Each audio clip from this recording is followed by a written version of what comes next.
लगेगा, मेहनत लगेगा यानी मेहनत है, लेकिन ईमानदारी नहीं। इसलिए पाप करना, पर धन और पर नारी, यही तो महाभारत और रामायण का कारण बना। न रावण सीता को उठा के ले जाता, न उसकी लंका जल करके खत्म होती, ना द्रौपदी का चीरहरण होता, ना इतना संकल्प लिया गया होता, न काम होता। पर धन और पर नारी अगर आप लाओगे अपने घरों में, आपके विनाश का कारण बन जाएगा। इसलिए अपने मेहनत और ईमानदारी की कमाई खाओ, अपने परमात्मा पर विश्वास रखो। अरे आप अपने पशुओं से भी नहीं सीख पाते हो। आपके दरवाजे गाय बंधी है, शाम को आपने चारा दे दिया, वो गाय को इतना भरोसा है जिस स्वामी ने मुझे शाम को रोटी पानी दिया है वो सुबह भी देगा। इसलिए चुपचाप खूंटे में बंद करके आराम से मस्त बैठी रहती है, सुबह फिर उसे चारा पानी मिलता है। वो अपना काम कर रही है, आप अपना काम कर रहे हो। जब आप बाल्टी उठाते हो, गाय समझ जाती है कि मुझे इसको दूध देना है, ईमानदारी से दे रही है, अपना काम ईमानदारी से गाय कर रही है, इसलिए आप उसे भोजन पानी दे रहे हो। जिस दिन वो दूध देना बंद कर दे, कोई माई का लाल गाय को घर में रखने को तैयार नहीं होगा, निकाल करके बाहर कर दोगे। इतने स्वार्थी तो इंसान पैदा हो गया है।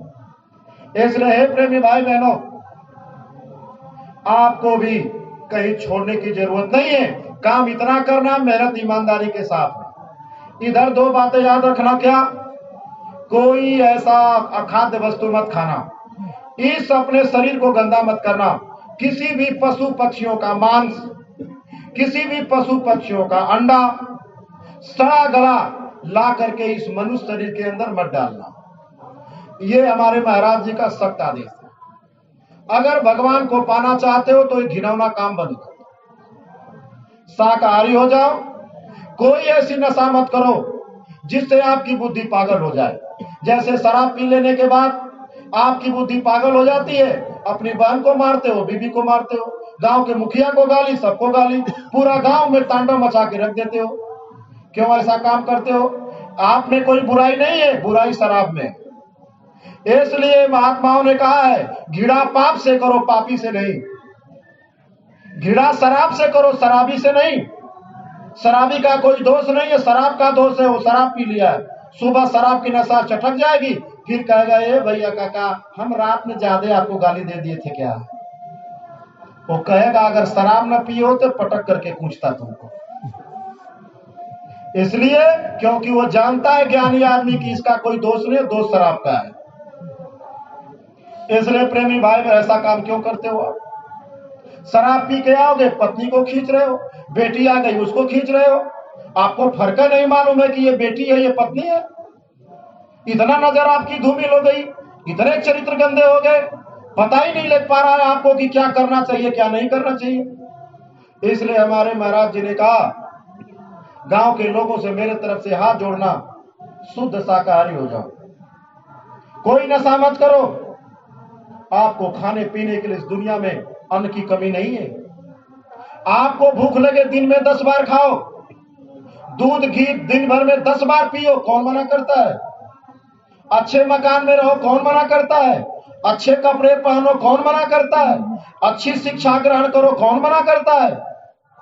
बुरे काम मत करो। ये महाराज जी का सबसे निवेदन है, हाथ जोड़ करके प्रार्थना, आप इन कामों से बचो, अपने सच्चे सनातन धर्म की रक्षा करो, रामकृष्ण की धरती को कलंकित मत करो, रावण राज मत बनाओ, राम राज बनाओ। रावण की तरह से चारों तरफ मांस मछली का प्रचलन मत करो। मैं जब से चला हूं, पश्चिमी चंपारण से पूर्वी चंपारण में पहुंचा हूं, हर जगह केवल कहीं मुझे दूध की दुकान नहीं दिखाई दी, घी की दुकान नहीं दिखाई दी, केवल मुर्गों की बकरी को। एक आदमी मेरे सामने मोटरसाइकिल लटका के लेके जा रहा था, मैंने अपनी आंख बंद कर लिया, हे परमात्मा, जैसे लग रहा है कि घास बांध के लेके जा रहा है, उसके पैर को लटका बांधा है और सिर उसका नीचे है। अगर आपको बांध करके लटका के घसीटा जाए कैसा लगेगा? नरकों में सख्त सजा मिलेगी, घबराओ मत। म्यांमार में देख लो कितनी बेमौत मरे हैं लोग। प्रकृति अपना काम करने जा रही है, जो गुरु महाराज ने कहा, प्रकृति अपना डंडा चलाएगी, बीसों कोस पर एक आध चिराग दिखाई देगा।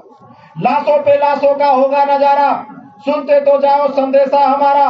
लाशें पड़ी सड़ी रहेंगी घर घर में, उठाने वाले न मिलेंगे यार, जमाना बदलेगा। और कहे जय गुरुदेव पुकार, जमाना बदलने जा रहा है। गांव वालों ध्यान से सुनो, इसलिए अभी वक्त है, समय वापस आ जाओ। शरण में आए हुए की माफी दिला दी जाएगी, नरक और 84 से आपकी जीवात्मा बचा ली जाएगी। अभी समय वापस। समय बीत पुण्य क्या पछताने, समय बीत जाने के बाद फिर कोई लाभ मिलने वाला।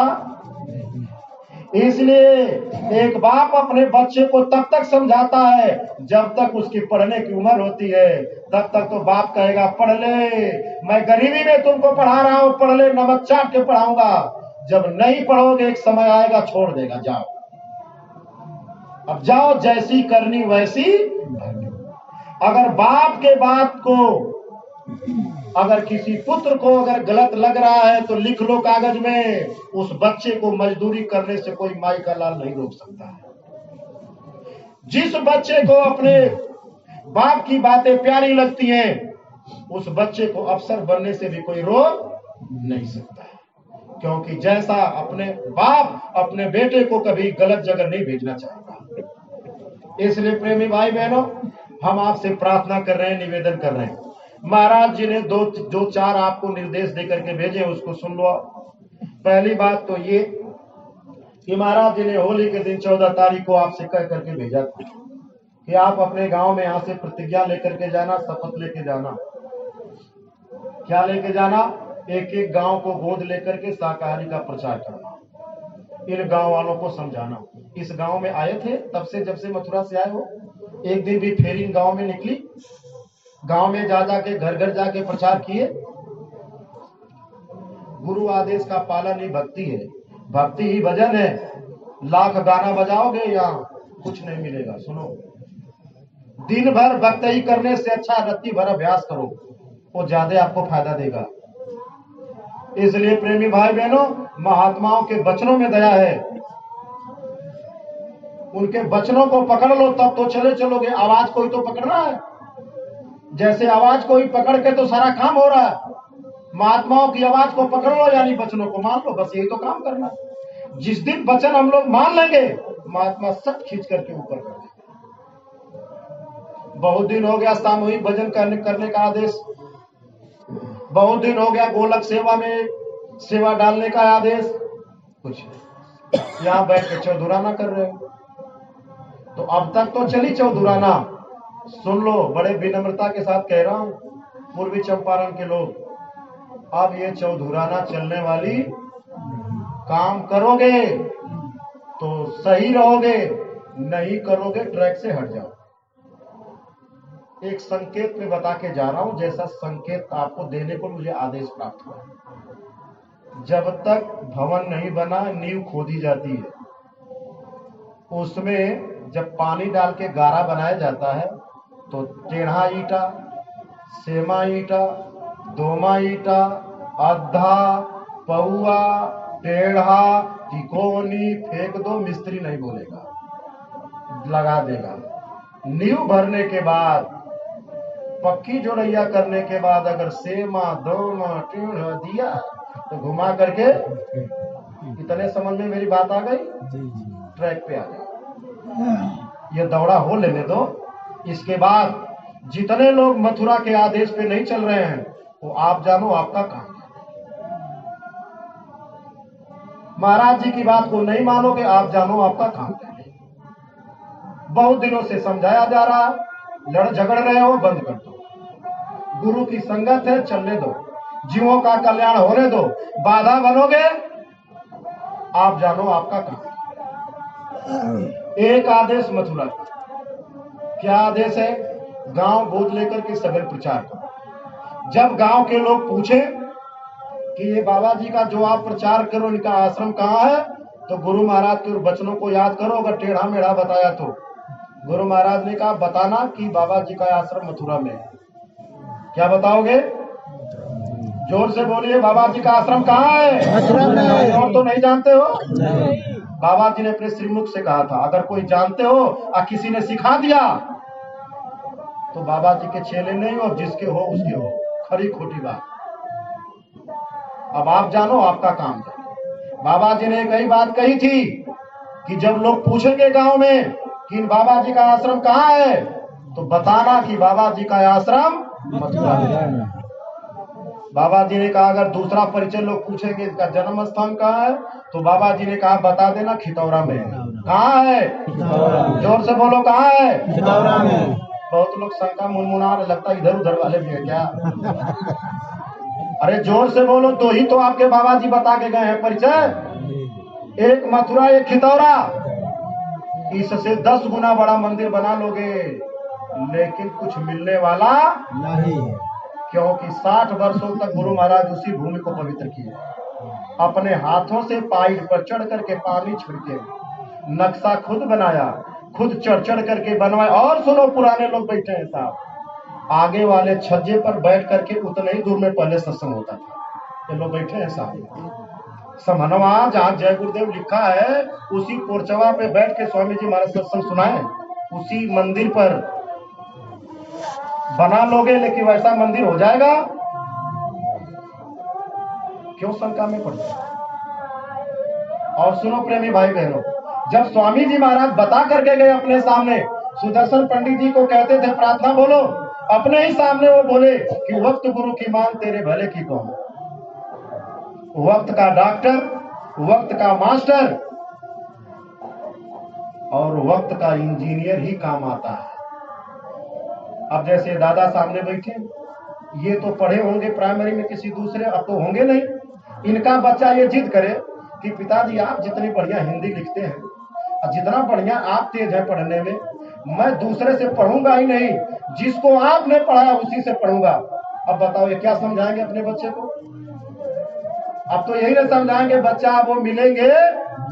अब इस समय उस स्कूल तो वही है प्राइमरी वाला, लेकिन मास्टर बदल गए हैं। अब जाकर के उनसे तुमको शिक्षा लेनी पड़ेगी, क्योंकि वक्त का मास्टर, वक्त का डॉक्टर, वक्त का इंजीनियर ही काम आएगा। इसलिए प्रेमी भाई बहनों, गुरु महाराज ने क्या कहा, आगे जो तकलीफें आ रही हैं, जब धूरी तक लगे रहोगे तो बचाव होगा। धूरी क्या है? मथुरा और खितौरा, उसके सिवाय कोई धूरी नहीं। छोड़ दिया जो मथुरा खितौरा, चैन कहीं नहीं पाओगे, होगा न तेरा कोई ठिकाना, आखिर में पछताओगे। अरे प्रेमी भाई बहनों, अगर नहीं जाओगे तो गुरु महाराज एक बात कहा था, मैं आपको नरकों और चौरासियों में नहीं जाने दूंगा। करूंगा क्या? जब आप शरीर छोड़ोगे तो मैं उठा करके फिर मनुष्य शरीर में लाऊंगा। जिसका विरोध कर रहे हो उसी का नाती बनाकर उसी के घर में जन्म दिला दूंगा, क्योंकि लेना देना तो इस जन्म में गाली वाली दिए हो। अब उसी के घर में जाओगे, क्योंकि कर्म वहीं जुड़ा हुआ है, उसी के घर में जाओगे। अब इस जन्म में तो आप उसको भैया भी नहीं कह रहे हो, और जाकर के जब दादा कहोगे तब समझ में आएगा। बात समझ में आ रही? महात्मा ये भी काम करते हैं। नरक तो नहीं जाओगे, क्योंकि तो कन्फर्म हो चुका है। गुरु महाराज ने क्या कहा था, हे बच्चा, इस मंदिर के मुड़े से अगर एक पक्षी भी उड़ेगी तो उसकी भी 84 कट जाएगी। जब कोई आपकी बात को मान करके इस मंदिर में आएगा, अपनी बुराई चढ़ा देगा, उसकी जीवात्मा को भी नरकों और 84 से बचा लिया जाएगा। क्या कोई और मंदिर है क्या ऐसा दुनिया में? बताओ, कोई है तो कोई खड़ा इसमें?